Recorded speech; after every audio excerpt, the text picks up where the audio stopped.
Welcome, ladies and gentlemen. Hellboy the Crooked Man. Another Hellboy remake.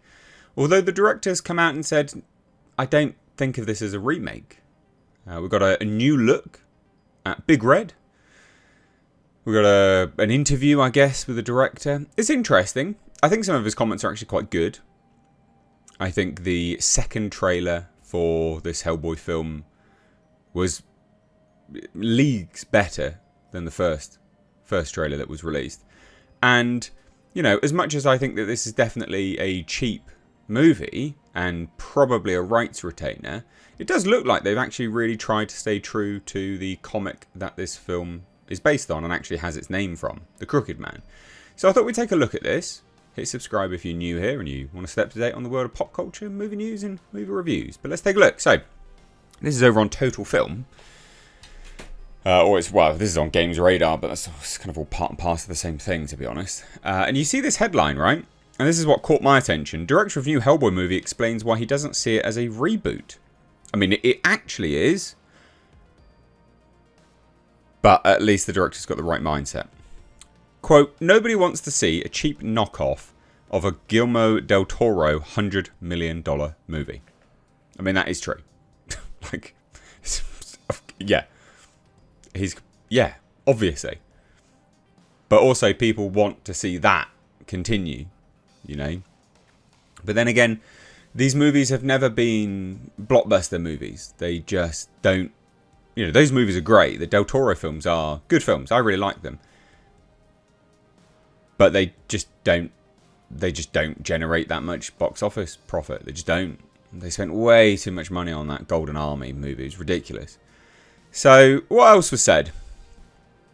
So let's take a look. Upcoming Hellboy The Crooked Man isn't the first time we've seen the strikingly red superhero on the big screen. Most recently, Stranger Things star David Harbour portrayed the character in a much criticised 2019 film.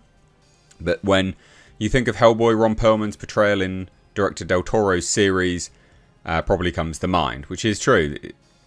Regardless of how close it is to the comics, it has, in the wider populace, become the quintessential Hellboy. And again, that's regardless of the comics and how different it is. Just because in everyone else's minds, it became the quintessential version.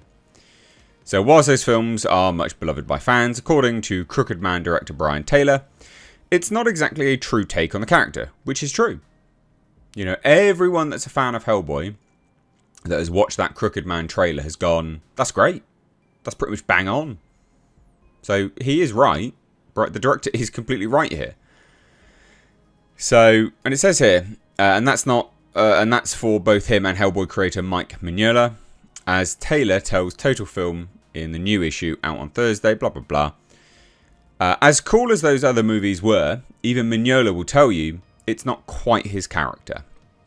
So a new adaptation, Hellboy the Crooked Man, therefore goes right back to the source, leaning into the period setting and folk horror vibe, with a story set in the 1950s, which is based specifically on the limited comic series of the same name.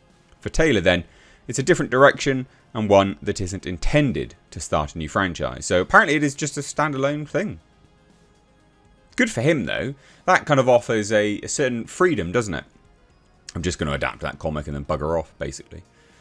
Not beholden to, I guess, you know, teasing a sequel. It may very well tease a sequel, by the way. I just don't know. But just from that as a comment and it not intending to start a new franchise, it does offer some freedom. Creative freedoms. Hopefully that is the case.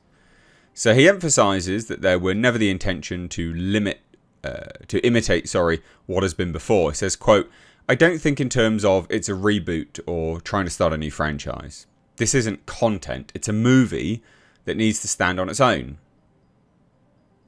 You're speaking my language now, dude. I'm so sick of films that are merely an advert for another film.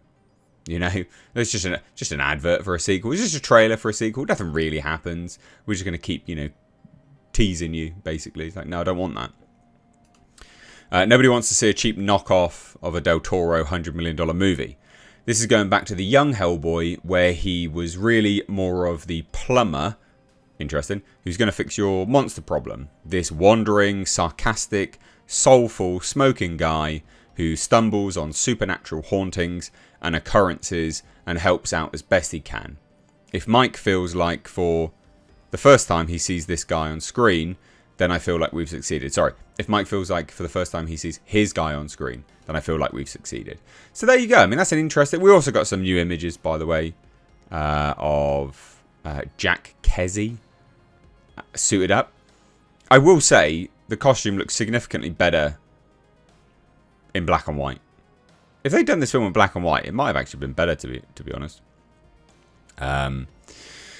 Because in live action colour, the costume looks really cheap because you've shaded on shadows. Weird. Don't do that. I still don't quite understand, and you know, the right hand of Doom does look shit. You know, there are elements of this which you know, genuinely is terrible. Like, how the hell did he? Why is the sleeve tucked into the right hand of Doom? Like, what's going on there? But it does look better. You know, it does look better. And amazingly, it is actually getting a release in cinemas. I mean, it says here we'll get a UK release in cinemas. There's no US release. I'm amazed it's managed to secure that. Like, that is actually impressive. So, yeah, this will be released in September. Apparently no US release date. So that's, I mean, look, overall, he's saying all the right things. Right, he's saying all the right things to get me somewhat interested in this. And that second trailer should have been the first trailer you released. Whoever studio that definitely is not watching this. That second trailer was the right vibe, the right trailer. You know, there were elements of it which were a bit cheesy, you know, here and there just looked a bit, you know, it looked cheap, arguably, of course it looked cheap, but it did what a trailer is designed to do, which is amp you up and make you want to watch the film. It got me more intrigued than the first trailer.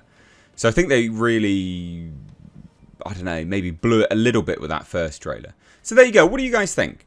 Again, he's kind of saying, I think what, you know, fans at least think,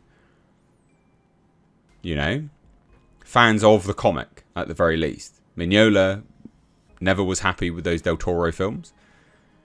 He's not trying to make a franchise. He's not trying to make, you know, it's a standalone movie. It's a standalone film. I don't know. I like it. I like the sound of this. What do you guys think? Let me know down below. Still looks crap. But let me know what you think. Take care. Bye-bye now.